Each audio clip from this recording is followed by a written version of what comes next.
Hola, bienvenidos a nuestro primer artículo. Hoy mi compañera Jennifer Castro y yo estaremos hablando sobre el diseño efectivo de intercambiadores de calor tipo carcasa y tubo. Hicimos nuestro artículo en base al artículo de este autor, debido a que aunque él no hace un artículo experimental, sí realiza algo muy interesante y muy puntual y conciso en cuanto a todo lo que se necesita para un buen diseño y una correcta creación de un intercambiador de este tipo. Como primera medida, nuestra compañera Jennifer nos va a estar comentando un poco sobre lo fundamental, sobre lo primordial al momento de diseñar un intercambiador de estos. También nos estará mostrando un ejemplo conciso donde podemos ver todo lo que hemos aprendido hasta el momento. En este artículo no experimental, el autor nos explica los fundamentos del diseño térmico de intercambiadores con temas como los componentes de STHE, clasificación de los intercambiadores según su servicio, datos necesarios para el diseño térmico de la carcasa, incluida la disposición de los tubos, los deflectores y las caídas de presión en el lado de la carcasa y las diferencias de temperaturas medias. El autor lo primero que nos muestra es la clasificación basada en la construcción, en donde tenemos un intercambiador de calor con tubos fijos. Tiene unos tubos rectos que están asegurados en ambos extremos a placas de tubos soldadas al casco.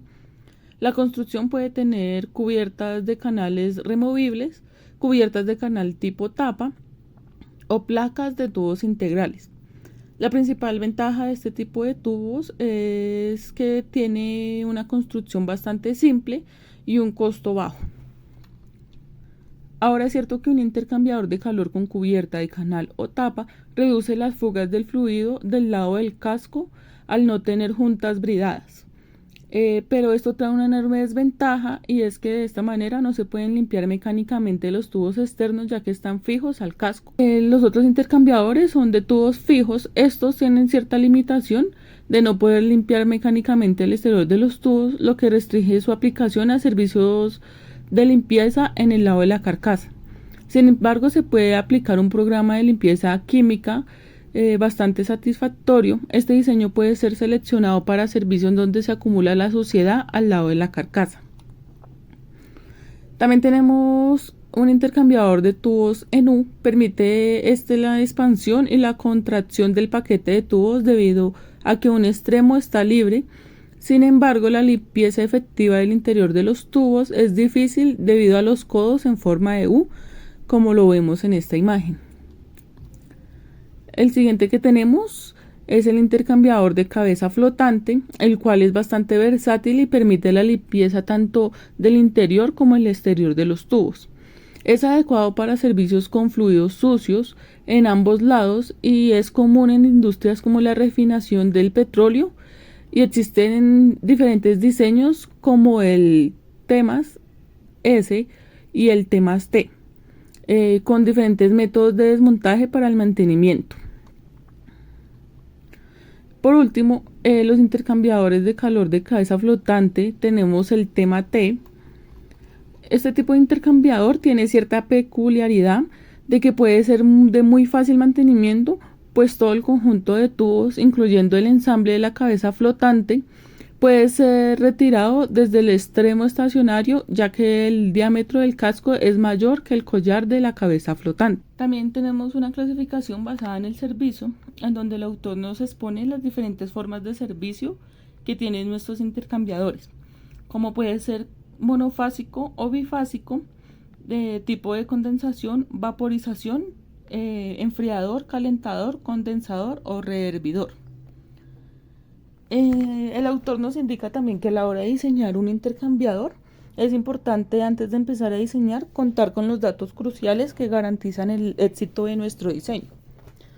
Para esto debemos tener en cuenta las tasas de flujos de ambos flujos, las temperaturas de entrada y de salida, las presiones de operación, las pérdidas de presiones permitidas, las resistencias a la suciedad, las propiedades físicas de ambos flujos, las cargas térmicas, tipos de intercambiadores de calor, tamaños de línea, tamaños de tubos preferidos, diámetro máximo de las carcasas, materiales de construcción y consideraciones especiales. El autor también nos indica que para el diseño de tubos el coeficiente de transferencia de calor y la pérdida de presión varían con la velocidad del lado de los tubos, siendo esta última más fuerte. Un buen diseño se debe aprovechar al máximo la pérdida de presión permitida, ya que esto producirá el coeficiente de transferencia de calor mucho más alto. La ecuación fundamental para este diseño de estos intercambiadores es esta que podemos ver, que es el coeficiente de transferencia de calor. Pero también es importante que tengamos en cuenta cómo la viscosidad influye en el coeficiente de transferencia de calor de dos maneras opuestas, como el parámetro de número de Reynolds y como el parámetro del número de Prandtl, para lo cual tenemos esta siguiente ecuación. La viscosidad elevada y la conductividad térmica elevada son factores determinantes, ya que han sido claves para encontrar las generalidades interesantes sobre la transferencia de calor. Ahora bien, vamos a hacer lo que es la primera aplicación que nos da el autor. Pero de esto vamos a ver que la aplicación de esto, de lo que hemos visto hasta ahora, en la optimización del diseño del lado de tubo, citando un ejemplo que veremos a continuación.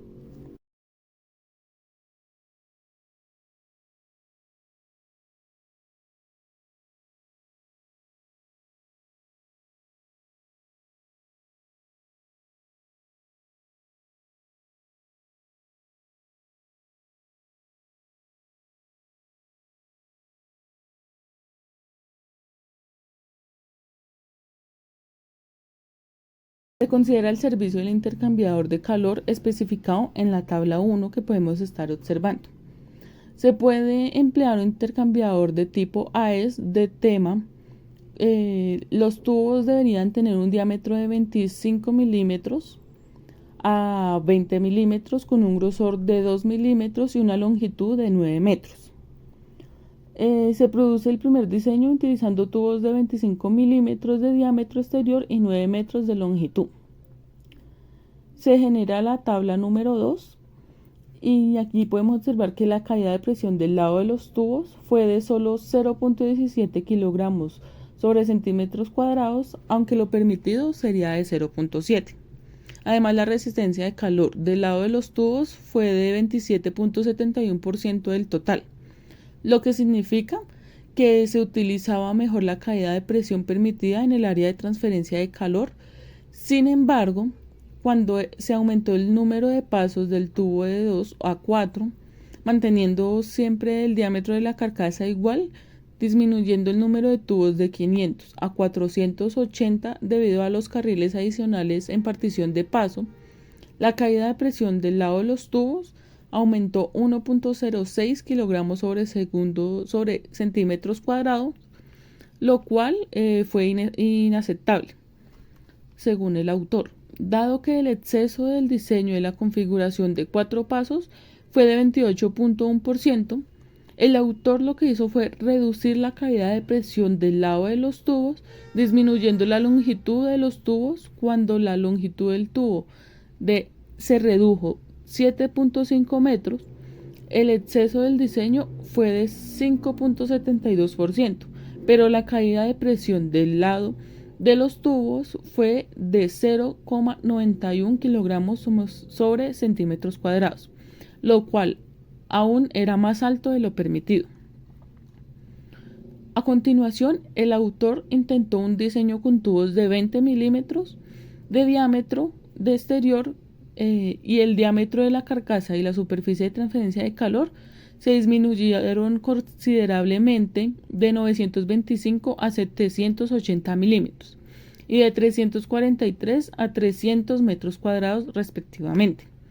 La velocidad del lado de los tubos fue 2.17 metros sobre segundos frente a 1.36 metros sobre segundos anteriormente, y la caída de presión de 0.51 frente a 0.17 kilogramos sobre centímetros cuadrados, y el coeficiente de transferencia de calor de 1.976 frente a 1.82 kilocalorías fueron todos mucho más altos. El coeficiente de transferencia de calor global para este diseño fue de 398 kilocalorías frente a 356 para el caso A. Gracias, Jennifer. Bueno, luego de esta primera demostración, lo que vamos a hacer ahora es seguir hablando sobre las cosas a tener muy en cuenta al momento de diseñar nuestro intercambiador de calor. Vamos a hablar sobre el diseño de la carcasa. Calcular las variables en el lado de la carcasa resulta significativamente más complicado en contraste con los cálculos del lado de los tubos.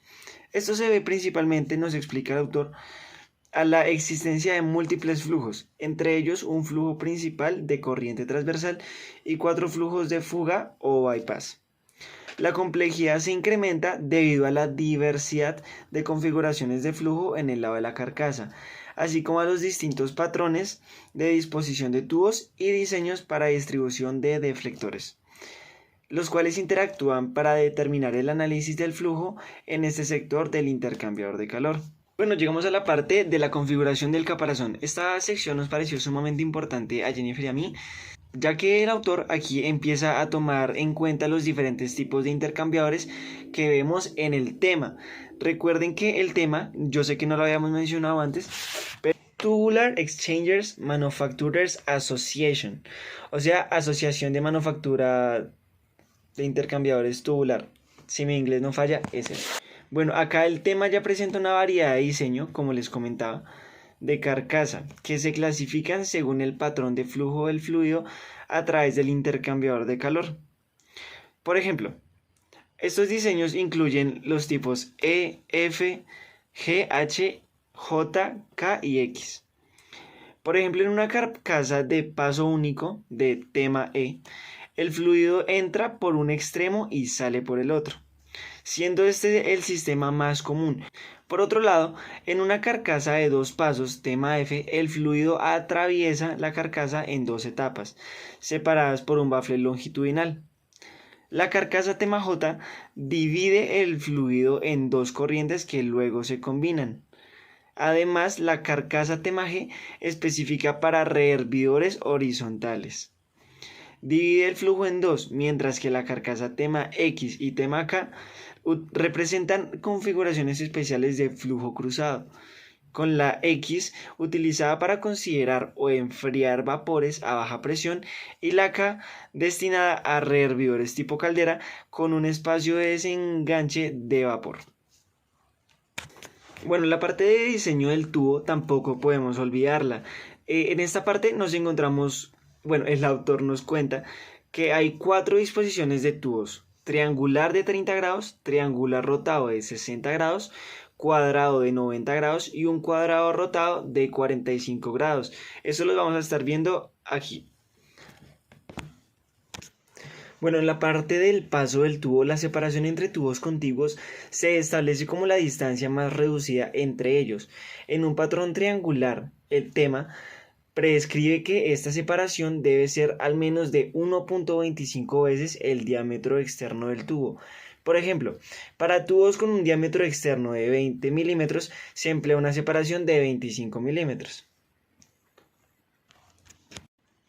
Bueno, llegamos a una parte muy importante y son los deflectores, o como los nombra el autor en su artículo, baffles. Bueno, los deflectores desempeñan un papel importantísimo aquí en los intercambiadores de calor de carcasa y tubos, cumpliendo funciones vitales como el soporte de los tubos, la regulación adecuada de la velocidad del fluido en el lado de la carcasa y la prevención de la vibración de los tubos causada por el flujo. Esto se divide principalmente en 2 tipos: deflectores de placa y deflectores de barra, pudiendo variar en configuraciones de 1, 2 o 3 segmentos para los deflectores de placa. Acá estamos viendo un ejemplo, una imagen de lo que les estaba comentando sobre los deflectores. La separación entre los deflectores, medida desde el centro de uno hasta el centro del siguiente, es un aspecto crítico en el diseño de los intercambiadores. De acuerdo con los estándares tema, esta distancia mínima es 1/5 parte del diámetro interior de la carcasa o 2 pulgadas, eligiendo el valor más alto. El espaciado óptimo, generalmente entre 0.3 y 0.6 veces el diámetro interior de la carcasa, logra un equilibrio eficaz entre la transferencia de calor y la caída de presión. Bueno, vamos a ver otra aplicación. Aquí tenemos la tabla 6. En nuestro enunciado dice: considere el servicio del intercambiador de calor especificado en la tabla 6, que se está mostrando a continuación.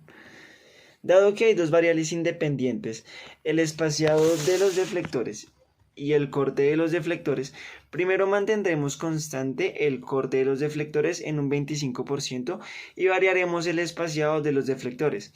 Para esto usaremos la tabla 7, que se está mostrando a continuación. Más tarde, el espaciado de los deflectores se mantendrá constante y variará el corte de los deflectores. Tabla 8. En la práctica real, ambos parámetros deberían variarse simultáneamente, pero para mantener un parámetro constante y variar el otro demostrará más claramente la influencia de cada parámetro. El primer diseño desarrollado se designa como diseño A en la tabla 7.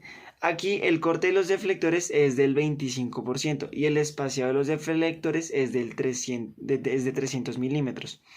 En los diseños B y C, el espacio de los deflectores se cambió a 350 milímetros y 400 milímetros, respectivamente. No hay problema de distorsión del perfil de temperatura con estos diseños. Se observa que a medida que el espaciado de los deflectores aumenta de 300 milímetros a 400 milímetros, los flujos principales de corriente cruzada, de bypass de las y de bypass de participación de paso aumentan progresivamente, mientras que los flujos de fuga o de fuga de tubo a orificio deflector y de deflector a carcasa disminuyen progresivamente. La eficiencia general de transferencia de calor de flujo del lado de la carcasa aumenta progresivamente. Sin embargo, dado que la velocidad del lado de la carcasa y el número de reinos disminuyen, tanto el coeficiente de transferencia de calor del lado de la carcasa como la caída de presión del lado de la carcasa disminuyen, pero el primero a una tasa mucho más baja que la última. Dado que la caída de presión del lado de la carcasa permitida es de 1 kg sobre centímetro cuadrado, se descarta el diseño A por completo, ya que su caída de presión del lado de la carcasa supera con creces este límite. Los diseños B y C son aceptables, el sobrediseño varía marginalmente, por lo tanto sería prudente adoptar el diseño C, ya que tiene una caída de presión más baja y un mejor análisis de flujos.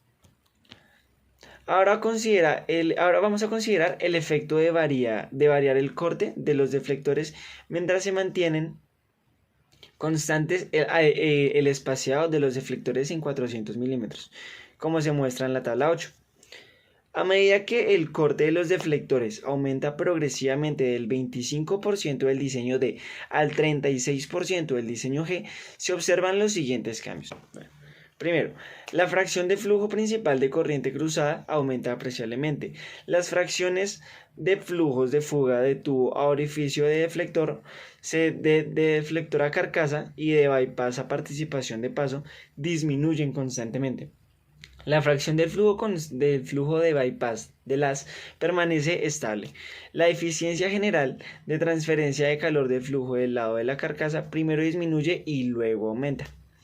A medida que disminuye la velocidad de la ventana, el coeficiente de transferencia de calor del lado de la carcasa disminuye. La caída de presión también disminuye, pero no tan rápido como el coeficiente de transferencia de calor.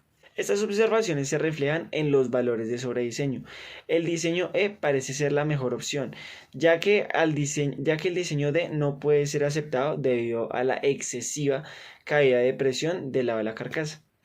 Con eso terminaríamos nuestro análisis, nuestro artículo el día de hoy, concluyendo lo importante que son estos diferentes parámetros a tener en cuenta al momento de diseñar nuestros propios intercambiadores. Nos pareció muy importante recalcar cómo el autor, aunque no usa métodos experimentales, deja muy clara su posición y deja muy claro y muy entendible, muy fácil de entender cómo generar un muy buen diseño al momento de hacer nuestros intercambiadores. Y es verdad que no lo logra por medio de experimentos en su casa o en algún taller, sino que lo logra por medio de ejemplos y teoría que siempre es muy útil y muy bien recibida.